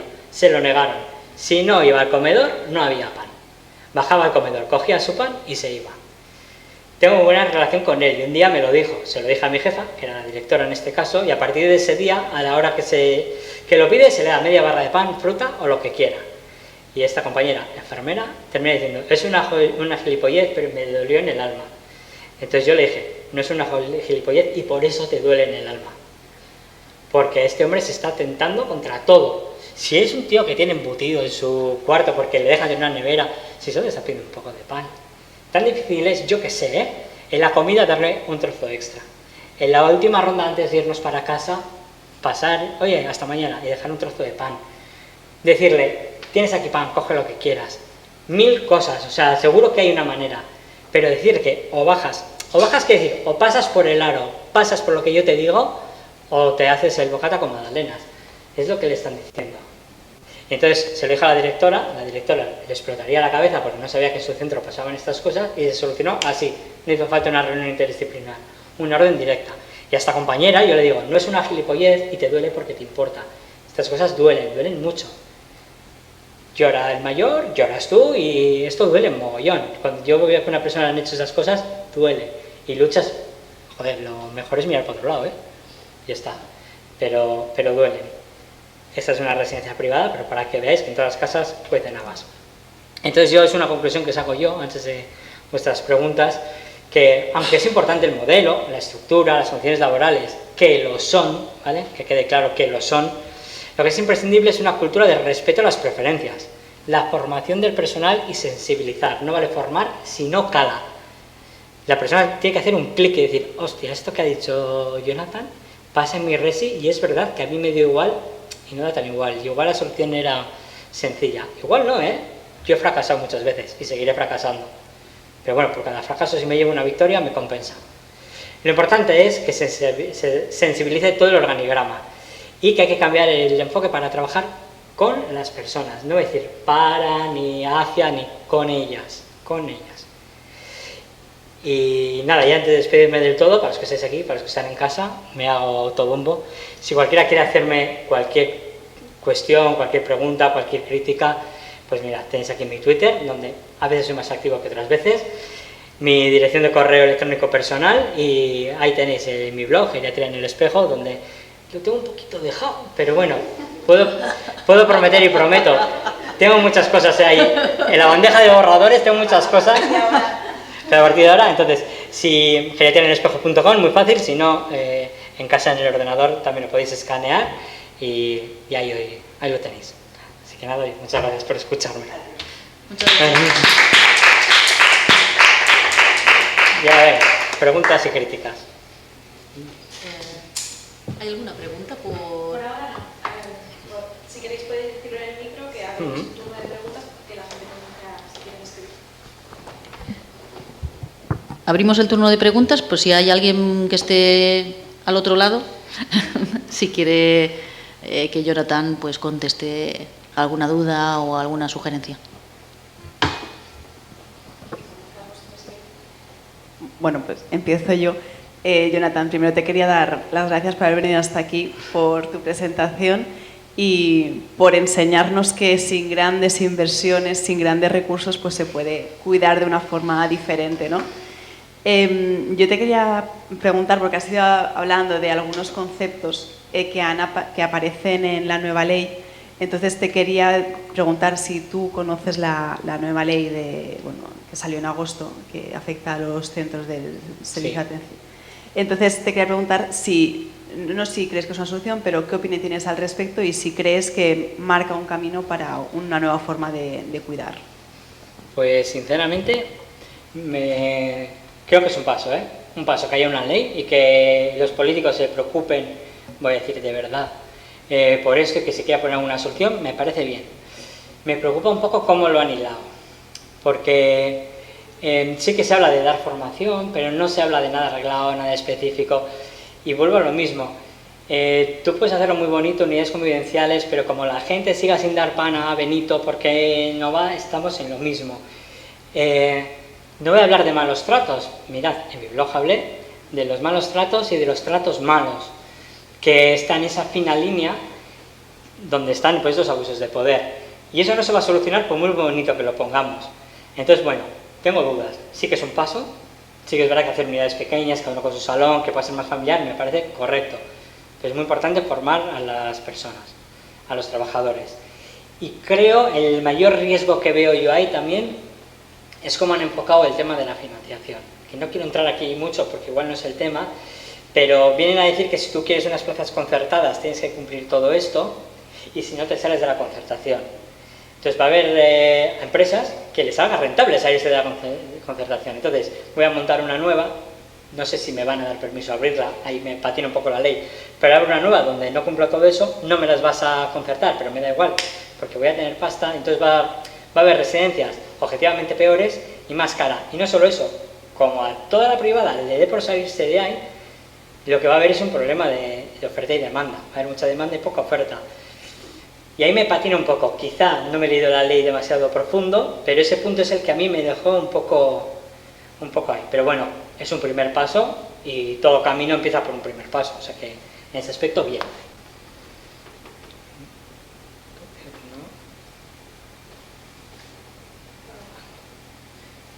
Claro, sí. Yo te quería preguntar también, porque has hablado de voluntades anticipadas y muchas veces hablamos de voluntades anticipadas relacionadas más con la última etapa de la vida, ¿no? Planificación. Mi pregunta es, ¿cómo trabajáis vosotros, si es que lo hacéis, el tema de las voluntades anticipadas en personas que actualmente no tengan deterioro cognitivo, sí se planifica, o sea, se trabajan estas voluntades anticipadas de cara a si el día de mañana tienen deterioro cognitivo y no tienen la autonomía para poder tomar ciertas decisiones. Pues mira, como siempre, va a depender del centro donde caigas. Entonces yo, claro, en España hay más de 5.000 residencias, no puedo hablar por todas, ni siquiera puedo hablar por las que he trabajado yo. Pero en una, por ejemplo, en esa primera donde yo sentía los colores, ahí teníamos asignados, en principio te asignaban, luego podías cambiar, una serie de personas con las que tú tenías que ir teniendo charlas paulatinas sobre esto, gente que estaba bien. Y era para preparar, que te gustaría volver al pueblo, oye, si un día te pones malo, ¿a quién te gustaría que llamáramos? ¿Te gustaría que te visitaran? Eso lo hacíamos, se quedaba registrado. Entonces, y luego me fui a otro centro donde casi la muerte se ocultaba. Entonces pasé de un extremo al otro. Entonces en esa sí que se funcionaba así. Cuando alguien fallecía, además de que podían acompañarle, se anunciaba en el comedor. Chicos, sabéis que Tina estaba pachucha y buenos días sin venir, algunos habéis ido a verlas, bueno, pues ha fallecido esta noche, tal. Se les invitaba a rezar, si querían, se pegaba un grupito, entonces se normalizaba. Y entonces en esos momentos a la gente también le surgía la pregunta de si yo soy el siguiente, y se abrían mucho. Y era muy fácil porque estábamos todos involucrados. Y la psicóloga venía y también daba pie a eso, y todos estábamos en ese mismo barco. Entonces era muy fácil. En otro centro que estuve, no se hacía esto, ni siquiera había historia de vida, y entonces, bueno, dependía un poco, yo lo hacía. No lo hacía tan reglado como antes, lo que hacía era en personas que veía que tenían esa inquietud, o sea, no iba a saco de todos, pero gente que tenía inquietud, lo hacía. Y cuando había una reunión multidisciplinar, por lo que fuera, lo metía. Entonces, tengo dos casos espectaculares, uno de una señora que quería ser enterrada en un nicho, estaba medio demenciada, en un nicho con su marido, no recordaba dónde era, ni qué pueblo, no recordaba nada, solo tenía una foto del nicho. Y cuando me lo dijo a mí, ¿qué haces tú con esa foto? Me fui directo donde la trabajadora social. Tenemos este problema y tenemos que arreglarlo. Bueno, se montó ahí una, o sea, no sabéis. ¿Cómo? Es que son casos que sí que son, vamos, últimamente hemos tenido algún caso de buscar hasta que encuentras y das con... La trabajadora social, como es el municipal de la residencia, llamó al enterrador. Oye, tengo aquí esto, mándame la foto por WhatsApp. El enterrador, pues esto no es de aquí, pero se lo voy a mandar al del pueblo de al lado. Unos días y conseguimos el nicho. Y se consiguió que la señora, que no tenía muchos recursos, tuviera una pasta guardada para cuando se enterrara. O sea, eso es brutal. La señora estaba medio demenciada, no tenía familia y cuando se fuera a morir no se iba a enterar nadie. Qué fácil era mirar por otro lado, ¿eh? Era súper fácil, pero no. Y tuve la suerte de que esa trabajadora social le dolió como a mí. Y ese caso es brutal. Y otro que llevé era simplemente una señora que yo la quería mucho y se murió una vez que yo ya no estaba en la resi, y me pesa porque yo tenía un acuerdo con ella y se llevó a que decía, yo cuando me saquéis de aquí, yo no voy a pedir ni que me saquéis mis cosas, pero los labios los quiero pintados. Es que es su única obsesión. Y digo que yo cuando me fui, se murió después, y no sé si se habrá cumplido, quiero pensar que sí, pero nunca la veía con los labios sin pintar. Y ella decía, no me llevéis por ahí. O sea, creo que era importante, y lo llevé a una reunión. Oye, esta señora quiere esto, para que lo tengamos en cuenta. Entonces, ¿qué es la pena? Que si ese día no estoy yo, esta otra que no piensa como yo, lo ve muy complicado, queda en saco roto. Entonces, por eso lo que hablamos de capilarizar, eso si toda la residencia lo entiende así, va a ser muy fácil. Yo tengo la percepción, también por el trabajo diario, un poco de que, por lo que estás contando también, que depende de la implicación de las personas que participan en todo el proceso. Absolutamente. Si miras para otro lado, como decías, pues no hubieras llegado a lo que quería la señora. Claro, es fácil porque es yo la experiencia que tengo que a veces, ¿por qué te complicas la vida de esa manera? Sí, yo, sí. Bueno, pues quizás porque quiero complicármela, ¿no? Y quiero que la persona pues esté en las necesidades cubiertas y llegar hasta donde podamos, claro. Sí. Por eso tengo esa percepción de que depende de quién esté en ese momento. Claro. Por eso es tan importante que la dirección se lo crea, que lo hablábamos antes en cuanto a las contenciones, que la dirección se lo crea, que se preocupe mucho de que eso llegue a todo el mundo y que todo el mundo esté sensibilizado. Y el que se salte esa forma de trabajar tiene que ser percibido de una u otra manera. Por lo menos decirle, chica, aquí no queremos esto. Tanto te cuesta, ¿no ves que...? Pero es súper importante. Entonces, como no tenemos unas direcciones implicadas o formadas, estamos perdidos. Vas a depender de que caigas tú en turno. Claro, es la sensibilidad que tienen los equipos, ¿no? Eso es. Entonces también, por eso antes decía que nosotros que estamos en medio, también lo tienes que hacer. Yo daba el parte a otra enfermera y la comía a la cabeza. O sea, y tenía una, en este equipo éramos 5 enfermeros y había otra que era como yo. Entonces era muy fácil, porque cuando estaba uno no estaba el otro, ¿sabes? Y era muy fácil, porque con ella era sencillísimo. Y ella con el tema del sexo estaba súper concienciada. No os voy a contar historias, pero súper concienciada. Y lo hacía muy bien, mucho mejor que yo. Entonces nosotros intentábamos contagiar al resto. Y consigues, poco a poco que se vengan, pero es súper difícil, Sí, pero te lleva mucho tiempo el contagiarnos. Mucho tiempo, muchos disgustos y mucha soledad, pierde cabezazos, y tú dejas algo encauzado, libras una semana, vuelves y está todo patas arriba otra vez. Dices, pero ¿qué ha pasado en esta semana? Sí, no es fácil, o sea, yo he sido sincero y os he traído 4 casos muy guays, pero he fracasado muchas veces y seguiré fracasando, pero no me rindo y llevo 20 años,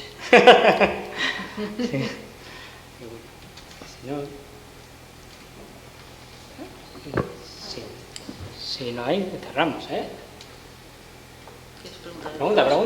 A ver, o sea, no era tanto una pregunta, sino un poco ¿qué te parece a ti o qué soluciones te parece ante cuando lo que se está ofreciendo no son cuidados de calidad centrados en las personas, sino que están haciendo malas prácticas que muchas veces pasan desapercibidas porque están denunciadas? No me refiero a contenciones, me refiero a prácticas mucho más, a lo mejor más sutiles, que no se ven en los entornos en los que tú has trabajado. ¿Qué estrategias o cómo crees que se puede hacer para fomentar que desde los propios equipos, que a lo mejor hay compañeros que son conocedores que están ocurriendo, para que se atrevan a denunciar, para que los familiares lleguen a denunciar? Porque muchas veces, claro, son pequeñas acciones que no ocurren el día que hay una inspección, pero que están normalizadas en el día a día y que se están tapando. O sea, son cosas que si un inspector no las va a mirar.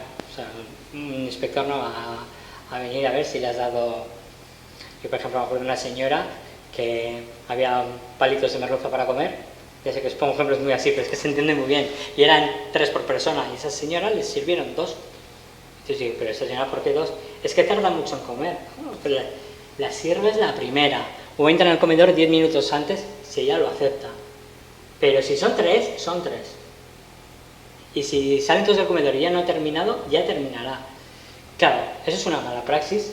Se puede rozar el maltrato y tienes que actuar así. Lo que pasa es que otra vez estás muy solo, y el problema que tenemos los enfermeros en residencia es el ratio enfermero auxiliar, que al final estás tú 1 para 10, 1 para 6, 1 para 30.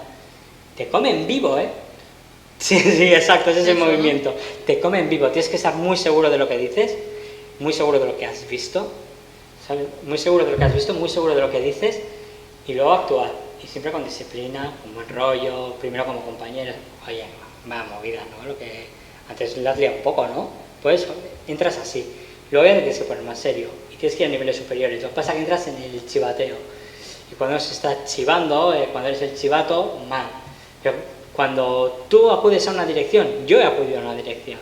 O sea, lo digo aquí delante de las cámaras. Yo he acudido a una dirección a hablar mal de gente que le ha percibido 1 vez, 2 veces, 3, que me ha mandado al carajo. Que me ha dicho que, claro, tú vienes aquí 10 minutos y te vas, a ti qué te importa, pero la que tiene que estar aguantando la que soy yo. Ese tipo de cosas, y digo, ya, hasta aquí. ¿Mecanismos para que lleguen las familias? Eso es más complicado, porque también trabajas ahí, y es más complicado. Ojalá los hubiera, Al final, yo a las personas que están bien, les digo que se quejen. Les digo, vete a la trabajadora social y pon una queja. Pero una queja formal, no vayas a protestar, dile que te dé la hoja de reclamaciones si te quejas. Eso lo he hecho yo muchísimas veces por semana.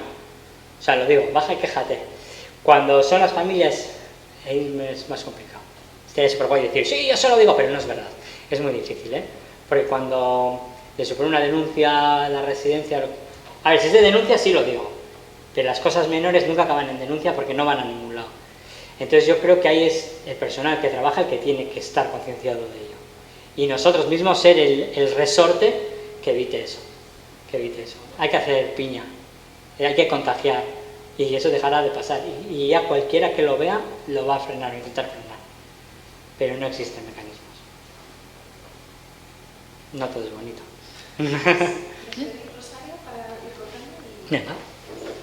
Bueno, si no tenemos ninguna pregunta más, pues damos por finalizada esta sesión. Espero que os haya resultado interesante, aunque más que interesante, que haya creado sobre todo ese debate y esa reflexión. Yo creo, lo que has dicho, es muy importante que sea todo el personal, porque si no, también como ha dicho Silvia, te fagocitan, es luchar, o se hará cuando tú estés, pero cuando tú no estés no se hará. Intentar pues transmitir pues a todos que las personas son personas individuales y, como dice, las personas mayores no son niños. Las personas mayores han vivido una historia, han vivido su vida y tienen capacidad, aunque tengas 88 años, de decidir qué es lo que quieres, y que nosotros como profesionales, creo, nos podamos adaptar dentro de lo que se pueda de la institución donde estemos. Y como ha dicho, pues pequeñas cosas. En el caso pues la jarra del agua o cualquier cosa que nosotros podamos ver. Pues nada, darte las gracias, estamos muy contentas de que hayas podido acudir con nosotros y espero pues eso, que os haya pues gustado. Gracias.